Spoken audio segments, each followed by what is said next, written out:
Bonjour, notre cours portera sur les cardiopathies congénitales. Nous commencerons par une définition. Tout d'abord, c'est une anomalie anatomique du cœur et des gros vaisseaux qui survient au cours de leur formation pendant la vie intra-utérine, qui sont d'emblée présentes à la naissance et qui représentent une fréquence entre 7 et pour 1000 naissances. Les étiologies des cardiopathies congénitales sont très nombreuses, souvent imprécises dans 90% des cas, et elles sont spécifiques dans les 10% restantes. Nous retrouvons des anomalies génétiques, des maladies maternelles, des infections, des drogues et des médicaments. Les shunts sont définis comme un court-circuit congénital ou acquis entre le cœur artériel et le cœur veineux, où il se produit un mélange des sangs artériels et veineux. Une cardiopathie cyanogène est une cardiopathie où le sang désoxygéné contamine le sang bleu désoxygéné, va contaminer le sang oxygéné qui est rouge et qui va se produire cliniquement par une cyanose. Les cardiopathies non cyanogènes, comme leur nom l'indique, ce sont des cardiopathies où on ne voit pas cliniquement une cyanose, où le sang oxygéné rouge va contaminer le sang désoxygéné bleu et donc absolument pas de cyanose.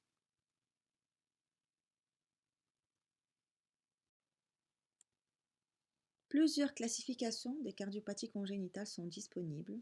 Nous avons choisi la plus simple. Les cardiopathies non cyanogènes, où le shunt est gauche-droite, représentées par les communications interventriculaires, les communications interauriculaires, le canal atrioventriculaire, la persistance du canal artériel. Puis il y a les cardiopathies cyanogènes, représentées essentiellement par la transposition des gros vaisseaux, l'hypoplasie du VG, la tétralogie de Fallot, l'atrésie tricuspide, l'atrésie pulmonaire, la maladie d'Epstein. Bien sûr, il y en a d'autres que nous n'avons pas détaillées. Puis il y a les cardiopathies obstructives, sur obstacle cœur gauche, représentées par la coarctation de l'aorte, la sténose aortique valvulaire et la sténose mitrale. Puis l'obstacle sur le cœur droit, qui est représenté par la sténose pulmonaire. Passons maintenant aux principales cardiopathies congénitales. Et tout d'abord, nous allons parler des shunts gauche-droite non cyanogènes. Les pressions sont plus élevées dans les cavités gauches, et donc quand il y a une communication anormale entre les deux circulations, il va se produire un shunt qui partira de la gauche vers la droite, obéissant à un régime de pression. Les conséquences des shunts gauche-droite vont être un enrichissement en oxygène du sang des cavités droites, ce qui va augmenter le débit pulmonaire, qui parfois dépassera largement le débit systémique, ce qui va se traduire par une dilatation des artères pulmonaires. Les artères pulmonaires étant dilatées vont être responsables des troubles ventilatoires, à savoir une dyspnée et des surinfections. Les enfants vont donc faire des infections respiratoires récidivantes. Sur la radiographie du thorax, nous allons observer une hypervascularisation. Les risques de ces cardiopathies à shunt gauche-droite sont évidemment une hypertension artérielle pulmonaire par augmentation du flux de l'artère pulmonaire et secondairement, il va se développer des résistances artériolaires pulmonaires qui sont appelées artériolites pulmonaires et qui vont être responsables de l'hypertension artérielle pulmonaire fixée de résistance. À côté de cela, nous avons un retentissement sur la croissance de l'enfant qui va se traduire par un retard staturopondéral modéré à sévère dû à l'hypodébie systémique et une déformation thoracique due à l'hyperdébit pulmonaire avec un bombement antérieur. Pour les communications interventriculaires qui représentent aux alentours du quart des cas, nous avons une déhiscence au niveau du septum ventriculaire qui siège le plus souvent dans le septum membraneux.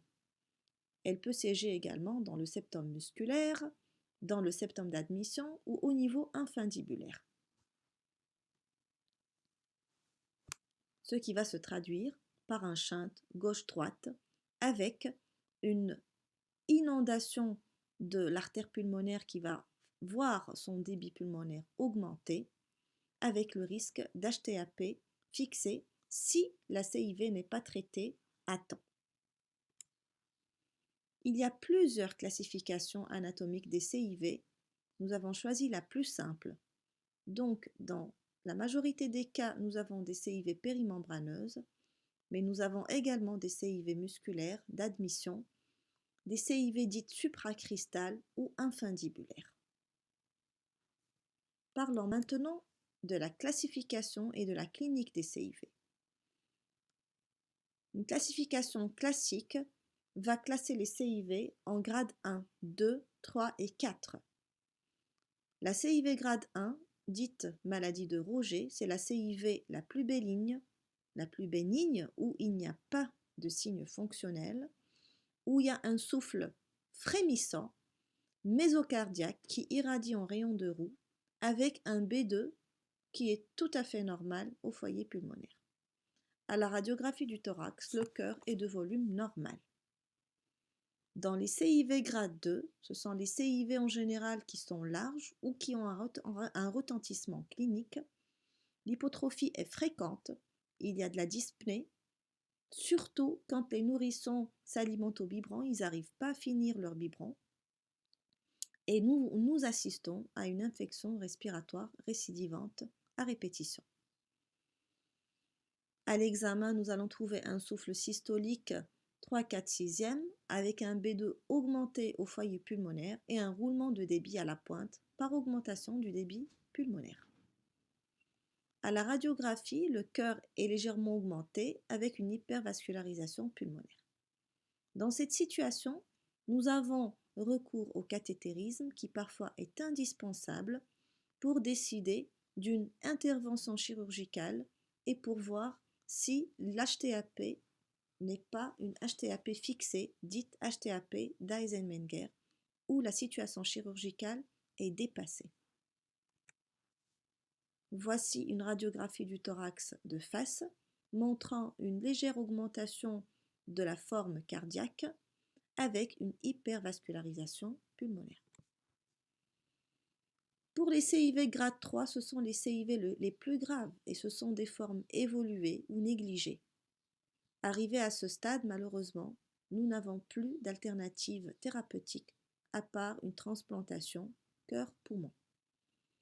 Le souffle devient peu intense, voire absent, et puis on a un B2 claqué au foyer pulmonaire dû à l'hypertension artérielle pulmonaire fixée.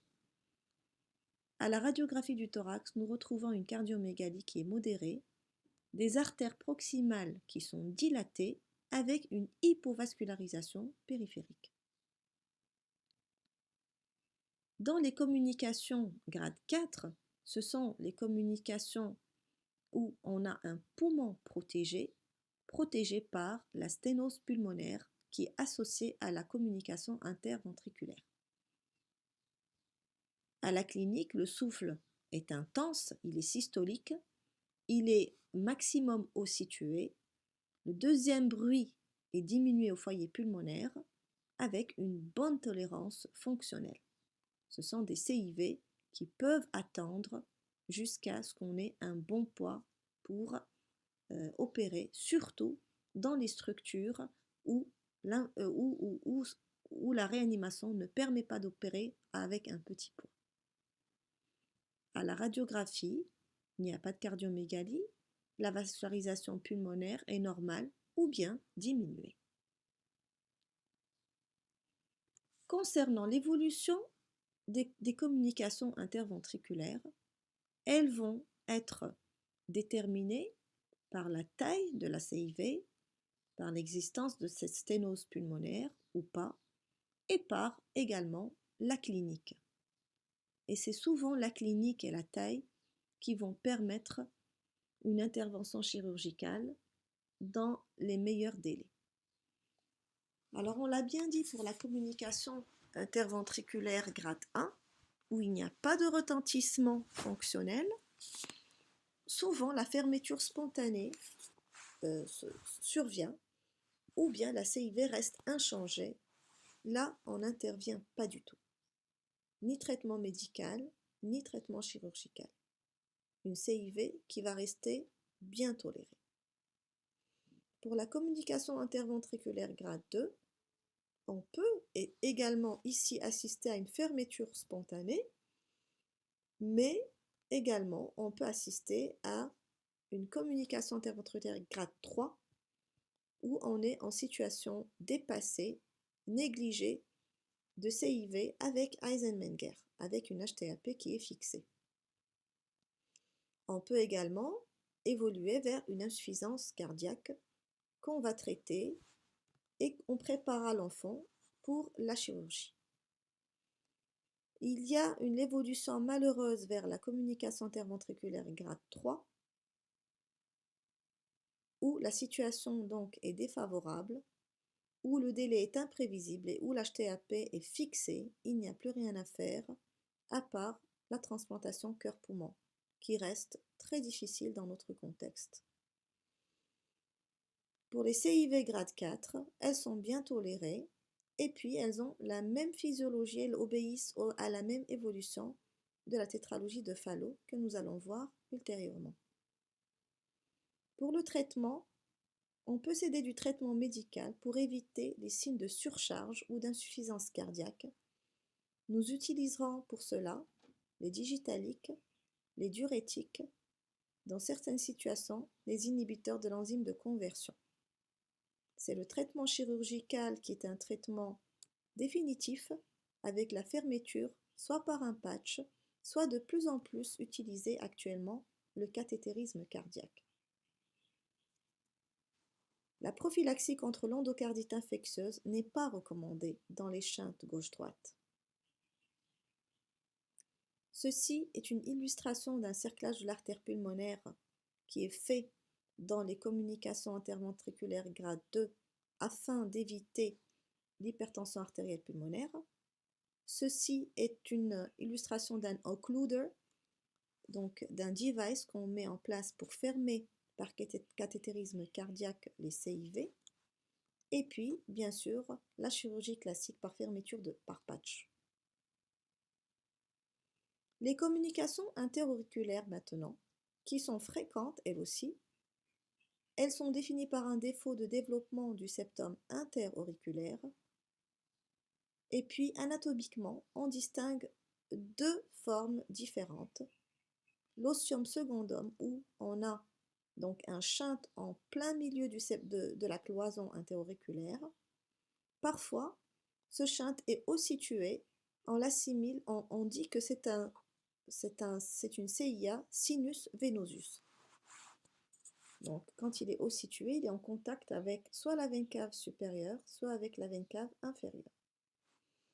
L'ostium primum, il siège à la partie basse de la cloison et s'accompagne souvent d'une fente de la valve mitrale ou de la tricuspide. C'est l'équivalent du canal atrioventriculaire partiel.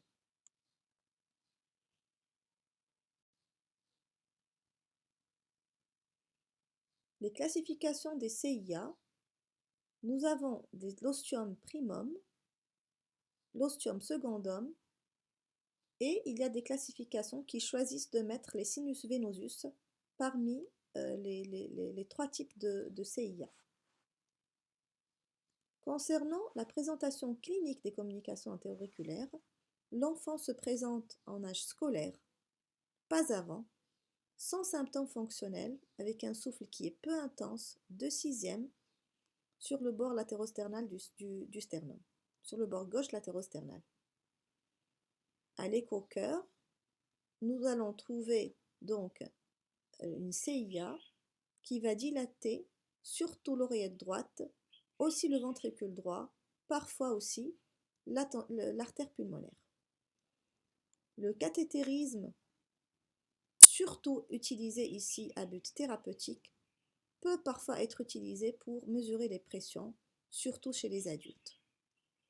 L'évolution est lente, vers 40-50 ans, on peut observer un trouble du rythme. Donc vous imaginez que ce ne sont pas des choses qui sont observées en pédiatrie. L'HTAP également n'est pas observé chez les enfants. La CIA évolue très rarement vers l'insuffisance cardiaque et en tout cas pas en âge pédiatrique. Le traitement de la CIA est la fermeture de la communication antéro-auriculaire quand le débit pulmonaire est important. Cette fermeture, elle peut se faire soit chirurgicalement, soit par la mise en place d'un cathéter par voie percutanée. Voici le cathéter qu'on utilise pour la fermeture des CIA, et ceci est un patch péricardique utilisé pour la fermeture chirurgicale. Maintenant, nous allons parler du canal atrioventriculaire. Ce canal atrioventriculaire, nous allons le trouver très souvent chez les Down syndrome, qu'on appelle trisomie 21. Dans 50% des cas, nous allons le trouver chez les enfants porteurs de Down syndrome.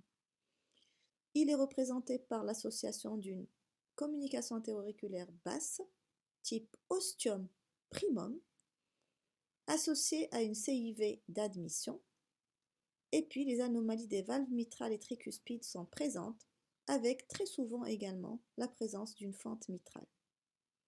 Ici, l'hypertension artérielle pulmonaire est précoce et sévère, et la cure chirurgicale doit être très précoce, surtout quand on est en présence d'un Down syndrome. Là aussi, la prophylaxie contre l'endocardite n'est plus recommandée. Ceci est un schéma qui illustre donc la communication, le canal atrioventriculaire avec une communication interoauriculaire primum et avec une CIV d'admission. Ici, nous avons les différentes classifications du canal atrioventriculaire et nous avons dans les deux premiers schémas à gauche une physiologie qui est similaire à l'association d'une CIV et d'une CIA. Donc tout à fait à gauche, nous avons un CAV qui est complet et la distinction avec le CAV intermédiaire, c'est la présence d'une seule valve auriculoventriculaire. Dans le CAV intermédiaire, nous avons deux valves auriculoventriculaires. Par contre, la CIA et la CIV sont toutes les deux présentes dans ce type. Les deux schémas qui sont à droite ont une physiologie similaire à celle de la CIA. Dans le CAV transitionnel, nous avons une CIA ostium primum. Nous avons également une petite CIV qu'on peut négliger et qu'on ne traite pas. C'est pour cela que sa physiologie est associée uniquement à la physiologie d'une CIA. Dans le CAV partiel, nous n'avons pas de CIV, nous avons seulement une CIA ostium primum. Donc je rappelle qu'une CIA ostium primum est un CAV partiel. Concernant la persistance du canal artériel, qu'on observe très fréquemment en période néonatale, c'est la persistance après la naissance d'un canal artériel qui permet, en général in utero, de permettre la circulation du sang entre l'artère pulmonaire et l'aorte. Chez le nourrisson, ceci se traduit par un souffle continu systolique, par un B2 qui est augmenté au foyer pulmonaire avec un roulement diastolique à la pointe, traduisons donc l'hyperdébit au niveau de l'artère pulmonaire. Les pouls périphériques sont augmentés, voire exagérés. Parfois, nous assistons à une insuffisance cardiaque, surtout chez le prématuré. Chez le jeune enfant, nous allons ausculter un souffle sous-claviculaire, continu et tunnelaire. Le diagnostic, il est confirmé par échographie cardiaque, bien entendu. C'est un diagnostic qui est facilement diagnostiqué. Le traitement consiste en une suture chirurgicale ou là aussi par la fermeture par cathétérisme cardiaque à l'aide d'une ombrelle. Nous pouvons aussi utiliser en période néonatale seulement l'ibuprofène ou l'indométhacine, chez le prématuré notamment, pour éviter l'insuffisance cardiaque et l'hypertension artérielle pulmonaire.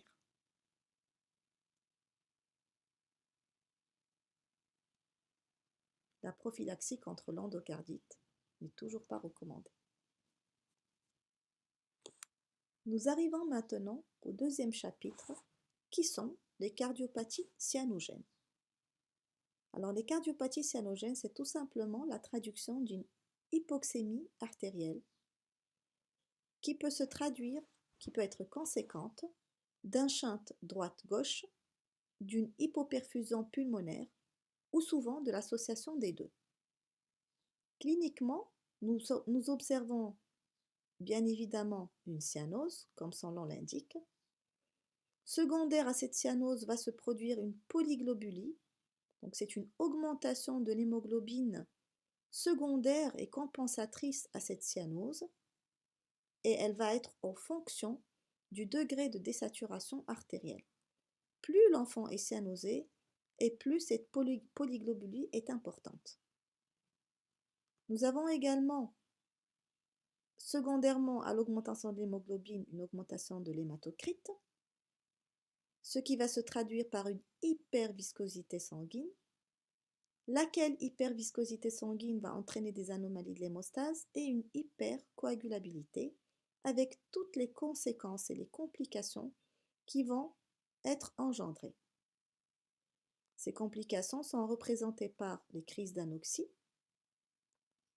accentuation brutale de la cyanose, avec un enfant qui brutalement fait un malaise, une perte de connaissance et une hypotonie manifeste.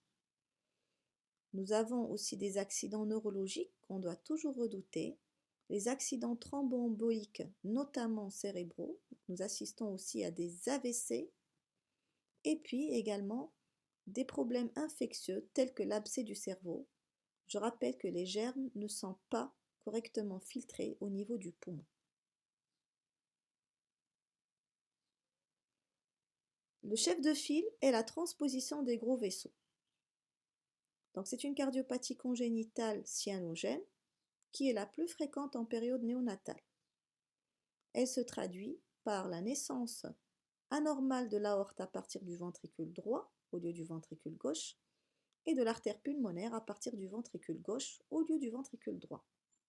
Elle se révèle dès les premiers jours de vie par une cyanose intense qui est réfractaire. L'auscultation est souvent normale et la radiographie va nous montrer un cœur ovoïde avec une hypervascularisation pulmonaire. L'écho-cœur va permettre de faire facilement le diagnostic en mettant en évidence la naissance anormale des gros vaisseaux d'une façon parallèle. Le traitement consiste en un traitement palliatif d'urgence qui s'appelle le Rashkind. Le Rashkind est une atrioseptotomie qui va se faire avant la chirurgie quand le mixing entre l'oreillette droite et l'oreillette gauche devient impossible, ou bien quand le foramen ovale ou la communication interauriculaire sont trop petits pour permettre ce mixing. Donc le Rashkind va permettre de faire une atrioseptotomie et d'élargir la communication entre l'oreillette droite et l'oreillette gauche. Le switch artériel est le traitement chirurgical de mise dans une transposition des gros vaisseaux.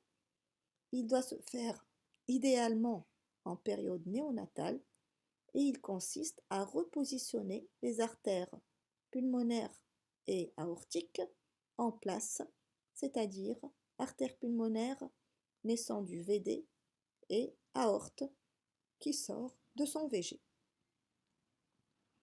Les prostaglandines est un traitement en intraveineux qui est administré aux nouveau-nés afin de permettre que leur canal artériel soit maintenu ouvert.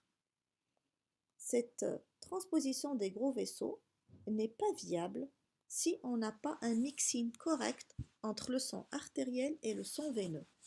Ce mixing peut se faire par le biais de soit la communication interauriculaire, soit le canal artériel, soit une CIV. Parfois, on a l'association de ces trois éléments. Ici est une radiographie du thorax qui nous montre donc un cœur en coquille d'œuf avec une hypervascularisation pulmonaire. Là, c'est juste pour vous montrer les trois niveaux de mixine, soit la CIA, le canal artériel et la CIV qu'on voit sur le premier schéma. La deuxième urgence en période néonatale en cardiopathie congénitale cyanogène est l'hypoplasie du VG. C'est une pathologie qui est certes rare, mais grevée d'une mortalité très importante qui avoisine 95% sans traitement au premier mois de vie déjà. Au Maroc, nous avons jusque-là 100% de mortalité.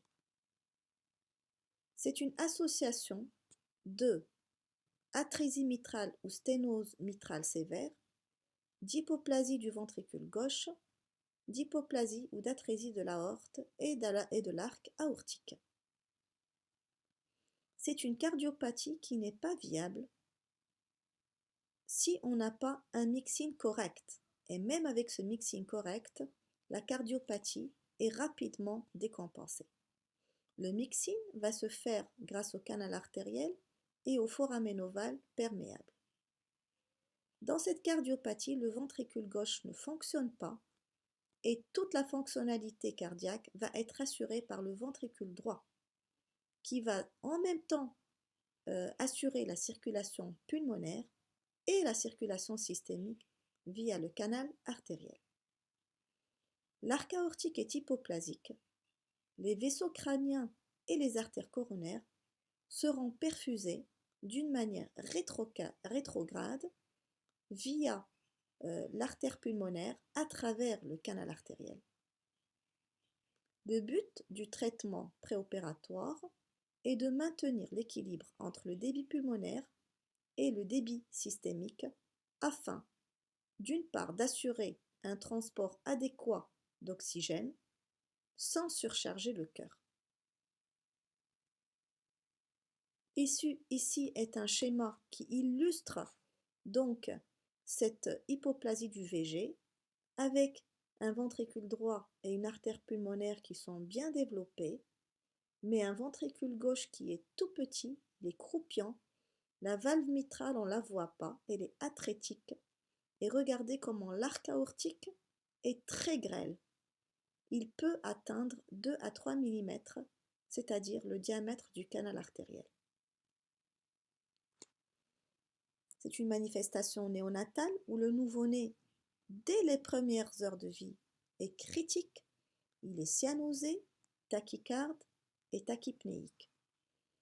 Les pouls périphériques ici sont faibles en totalité, avec des extrémités en vasoconstriction qui sont caractéristiques. Ici, nous avons des signes d'insuffisance cardiaque qui surviennent rapidement avec une hépatomégalie, un bruit de galop. Et à la radiothorax, nous observons une hypervascularisation pulmonaire. L'échographie va permettre de poser le diagnostic facilement. L'évolution est caractérisée par l'apparition d'une acidose métabolique qui va donc altérer la pompe cardiaque et être responsable d'une insuffisance cardiaque, d'un effondrement du débit et d'un état de choc. Le décès va s'observer dans un contexte d'hypoxémie et d'acidose quand il n'y a pas de chirurgie. Et le pronostic est très mauvais d'une façon générale. Plusieurs centres spécialisés, bien développés, ne font pas les interventions chirurgicales pour les hypo-VG et proposent même l'interruption thérapeutique de la grossesse. Ceci est une échographie d'un arc aortique qui est hypoplasique. L'intervention chirurgicale s'appelle le Norwood. C'est tout simplement la création d'une nouvelle aorte et d'une anastomose systémico-pulmonaire.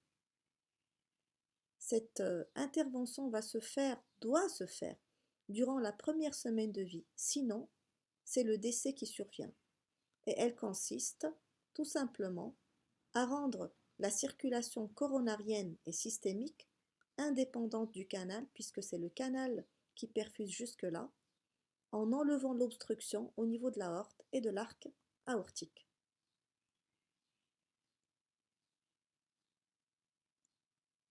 Donc, ceci est l'illustration de l'intervention Norwood où on élargit l'arc aortique hypoplasique, on crée une nouvelle aorte, ce qu'on appelle une néo-aorte, et on crée une anastomose entre l'artère pulmonaire et l'aorte. Ça s'appelle le Blalock shunt. La tétralogie de Fallot est la troisième manifestation des cardiopathies congénitales bien connues. Anatomiquement, elle associe une communication interventriculaire, une sténose pulmonaire, qu'elle soit invindibulaire, valvulaire ou des branches, une aorte à cheval, dite dextroposée, et une hypertrophie ventriculaire droite. Cette tétralogie de Fallot observera une égalité des pressions entre les ventricules droit et gauche à cause de la sténose pulmonaire qui va faire augmenter la pression dans l'artère pulmonaire et dans le ventricule droit. Ceci va être donc responsable d'une égalité des pressions, voire d'une pression supra-systémique qui va être responsable de shunt droite-gauche, puisque la pression dans l'artère pulmonaire va dépasser la pression dans l'aorte, qui va se traduire par un shunt droite-gauche et par l'apparition de la cyanose. La cyanose est également expliquée par la diminution du débit pulmonaire, et cette cyanose est d'autant plus sévère que la sténose pulmonaire est sévère. Cliniquement, la cyanose va s'observer d'une façon précoce, selon l'importance, encore une fois, de la sténose pulmonaire. Elle peut s'observer même à l'âge néonatal et aux alentours en général de 3-6 mois. À l'auscultation, on va trouver un souffle systolique 3/4/6e au bord gauche avec un B2 qui est diminué. La radiographie du thorax va nous montrer un cœur en sabot avec un arc moyen creux et une pointe surélevée. La vascularisation pulmonaire est diminuée vu l'hypoperfusion de l'artère pulmonaire. Donc ici, c'est un schéma qui vous montre bien l'existence d'une communication interventriculaire, d'une sténose pulmonaire, d'une aorte à cheval et d'une hypertrophie du ventricule droit. Ceci est une radiographie du thorax vous montrant le cœur en sabot avec la pointe surélevée, diaphragmatique, avec une hypovascularisation pulmonaire. L'échographie confirmera le diagnostic en montrant les 4 éléments de la tétralogie de Fallot. Et l'évolution, elle va se faire vers l'aggravation de la cyanose avec le problème de malaise anoxique dont on a parlé tout à l'heure et d'accidents neurologiques. Donc, si l'enfant commence à faire des malaises, des accidents neurologiques, il faut absolument l'opérer en toute urgence. Le traitement est chirurgical. Si le bébé est très petit, il est de faible poids de naissance ou un faible poids, et que la structure de cardiologie vasculaire ne permet pas de l'opérer, on peut être amené à faire ce qu'on appelle un Blalock shunt, une intervention palliative en assurant une anastomose systémico-pulmonaire. Bien sûr, cet enfant doit être très cyanotique avec des malaises et donc il doit être vraiment en hypoxie sévère pour faire cette intervention palliative. Sinon, l'intervention réparatrice, en fermant les shunts, le shunt donc de la CIV, en élargissant l'artère pulmonaire ou en levant l'obstacle, et l'intervention réparatrice de la tétralogie de Fallot. C'est un schéma qui illustre le Blalock shunt, l'anastomose systémico-pulmonaire. Alors ici, comme c'est une cardiopathie cyanogène, la prophylaxie contre l'endocardite infectieuse est bien entendu recommandée. Donc après la tétralogie de Fallot, après donc la transposition des gros vaisseaux, l'hypo-VG, la tétralogie de Fallot, nous allons parler de deux pathologies, atrésie tricuspide et l'atrésie pulmonaire, qui sont deux pathologies responsables d'hypoperfusion pulmonaire. Tout d'abord l'atrésie tricuspide, où nous avons une membrane entre l'oreillette droite et le ventricule droit qui va empêcher la circulation du sang de l'oreillette droite vers le ventricule droit et par conséquent vers l'artère pulmonaire. Cette cardiopathie cyanogène n'est pas viable si nous n'avons pas un bon mixine là aussi. Ce mixine va se faire via le canal artériel, via une communication interventriculaire quand elle existe, ou bien via la CIA. Très souvent en période néonatale, on est amené à faire un Rashkin, une atrioseptotomie, pour élargir la CIA et permettre un mixing correct. L'intervention chirurgicale est seulement palliative parce que c'est un cœur univentriculaire et nous avons donc, on peut faire donc une dérivation cavo-pulmonaire, par la suite un fontan. Donc c'est une cardiopathie qui est responsable d'hypoperfusion pulmonaire et si on ne perfuse pas les poumons, cette cardiopathie n'est pas viable. Ensuite, à côté de cela, nous avons une autre cardiopathie responsable d'hypoperfusion pulmonaire, c'est l'atrésie pulmonaire. Dans cette atrésie pulmonaire, nous avons une membrane qui empêche le sang d'aller du ventricule droit pompé vers l'artère pulmonaire. Donc, l'artère pulmonaire est hypoperfusée. Là aussi, dans cette cardiopathie, le canal artériel permet de perfuser l'artère pulmonaire. La CIV est très souvent présente dans ce type de cardiopathie. Nous avons plusieurs classifications dans l'atrésie pulmonaire. Nous n'allons pas rentrer dans les détails. Donc, je vous rappelle ici, la perfusion pulmonaire peut se faire grâce au canal artériel ou bien grâce au collatéral aortopulmonaire qui se forme. Donc ce sont deux cardiopathies qui sont cyanogènes et qui sont la conséquence d'hypoperfusion pulmonaire. En général, ce n'est pas un traitement curatif, c'est seulement un traitement palliatif. Passons maintenant aux cardiopathies par obstacle droit ou gauche et parlons de la sténose de la voie pulmonaire. Cette sténose de la voie pulmonaire va se voir à tous les niveaux, valvulaire, sous-valvulaire, infundibulaire, mais souvent l'obstacle est valvulaire. Le diagnostic va être évoqué à l'auscultation où on observera un souffle systolique 3, 4, 6e, siégeant au foyer pulmonaire et irradiant vers l'espace interscapulo-vertébral. Le deuxième bruit du cœur est diminué.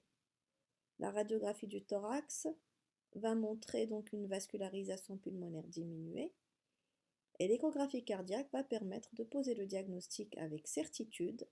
Elle va localiser la sténose et elle va évaluer le degré de cette sténose pulmonaire. L'évolution se fera vers l'insuffisance cardiaque, mais c'est une évolution qui est quand même lente. Et puis, l'intervention se fera soit et de préférence par cathétérisme cardiaque, ou bien quand on ne le peut pas, par chirurgie, en levant l'obstacle entre le ventricule droit et l'artère pulmonaire. Cet obstacle se traduit échographiquement par un gradient qu'on appelle VDAP et que dès que ce gradient dépasse 50 mm de mercure, c'est une indication à la levée d'obstacles entre le ventricule droit et l'artère pulmonaire. Sinon, l'enfant va se compliquer, il va peut-être faire des malaises anoxiques et il va devenir très bleu. Deuxième pathologie avec obstacle du cœur, cette fois c'est l'obstacle sur le cœur gauche, c'est la coarctation de l'aorte. La coarctation de l'aorte, c'est la sténose de l'isthme de l'aorte qui s'observe dans la partie initiale de l'aorte descendante, comme vous le voyez sur le schéma.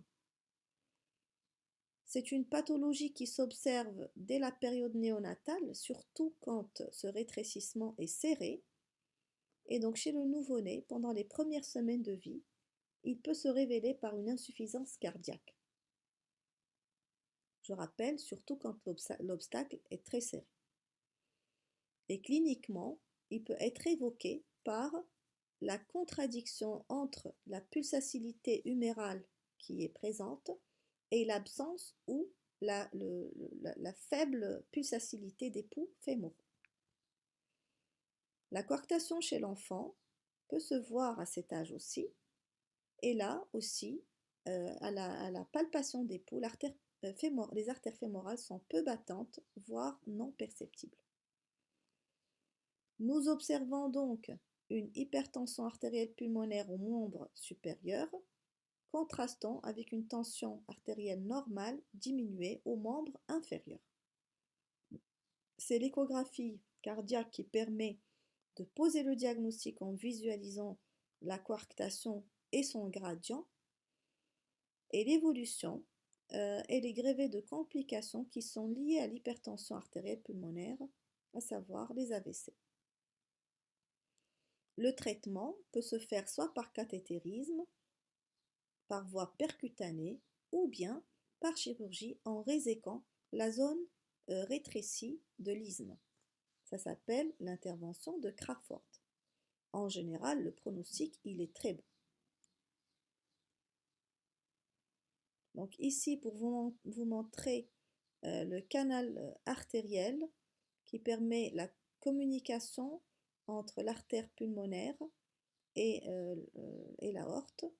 Et c'est, selon des études, cette fermeture de ce canal artériel qui va engendrer la coarctation de l'aorte. Ici, c'est un schéma qui vous illustre les différentes formes de coarctation de l'aorte et qui donc stipule que pour faire le dépistage de cette cardiopathie congénitale, il est important de prendre la saturation dans le membre supérieur droit, à savoir la main droite, et dans n'importe quel membre inférieur, qu'il soit gauche ou droite. Une différence de saturation va nous permettre de suspecter fortement le diagnostic de coarctation de l'aorte. Ici, c'est une angiographie qui nous montre donc l'obstacle serré qui montre donc la coarctation de l'aorte sur l'aorte descendante. Maintenant, nous parlerons donc du rétrécissement aortique congénital, qui est un obstacle sur la voie aortique également. Ce rétrécissement, il est souvent orificiel ou sous-orificiel, révélé par un souffle mésosystolique. Il est maximum au foyer aortique. À l'ECG, nous allons observer une hypertrophie ventriculaire gauche et l'échographie Doppler va permettre de poser le diagnostic avec précision et également d'apprécier la sévérité de cette sténose. L'évolution dans les formes sévères se fera vers l'insuffisance cardiaque et par le risque de mort subite par hypoperfusion des coronaires. Donc nous avons fini avec les principales cardiopathies congénitales importantes à connaître et nous allons parler un petit peu de la démarche diagnostique devant les cardiopathies congénitales. Nous avons donc l'anamnèse qui doit être précise et qui doit s'acharner à relever les facteurs de risque chez l'enfant en voyant certains facteurs de risque chez la maman, par exemple pour voir si la maman a pris des médicaments, si elle avait des pathologies comme le diabète. La prééclampsie est aussi un facteur de risque pour faire des cardiopathies congénitales. Est-ce que l'enfant est issu d'une grossesse gémellaire? Est-ce qu'il avait un retard de croissance intra-utérin? Est-ce qu'il était prématuré? Donc tous ces facteurs sont favorables au risque d'occurrence des cardiopathies congénitales. Et puis cliniquement, bien sûr, on va voir si l'enfant est cyanosé ou pas. On va apprécier les pouls périphériques. Est-ce qu'il y a une différence de pulsatilité? Est-ce qu'il y a une augmentation de pulsatilité? On va apprécier le souffle, son irradiation, son intensité. On va apprécier le deuxième bruit du cœur, d'accord? Puis on peut s'aider d'une radiographie du thorax quand l'échographie n'est pas sur place. La radiographie est souvent dans tous les centres hospitaliers. Donc cette radiographie, elle peut quand même nous orienter vers certaines cardiopathies congénitales en appréciant la silhouette cardiaque, en appréciant également la vascularisation pulmonaire. L'ECG est très peu pratiqué actuellement dans les cardiopathies congénitales, sauf en préopératoire et dans certaines cardiopathies comme les cardiomyopathies obstructives. L'écho-cœur est l'excellent outil diagnostique. C'est un outil qui est facile, un examen qui est non invasif, qui est généralement très bien accepté et qui permet de faire tout le diagnostic de toutes les cardiopathies congénitales. Bien sûr, le cathétérisme nous aide aussi au diagnostic et il peut aussi être d'un apport thérapeutique. Puis il y a l'IRM cardiaque qui est de plus en plus utilisé dans le diagnostic des cardiopathies congénitales. Voilà, ensuite ces photos pour vous montrer comment il faut être vraiment très cliniquement très fin en observant et en inspectant les enfants. Certains enfants, rien qu'à l'inspection, on peut poser des diagnostics génétiques et en ayant des diagnostics génétiques, suspecter des cardiopathies congénitales et les adresser dans un centre cardiologique pédiatrique qui va permettre de poser le diagnostic. Donc nous avons plusieurs patterns génétiques. Nous avons des syndromes de Noonan, nous avons le syndrome de Di-George, le syndrome de Léopard, le syndrome de Turner, le Kabuki syndrome, le Smith-Magenis, le Moite-Wilson, le Marfan, le Down syndrome, le Treacher-Collins, le Cornelia-Delange, le Williams. Donc tous ces enfants représentent des cardiopathies diverses et je vous invite donc à avoir un esprit d'inspection très développé et je vous remercie.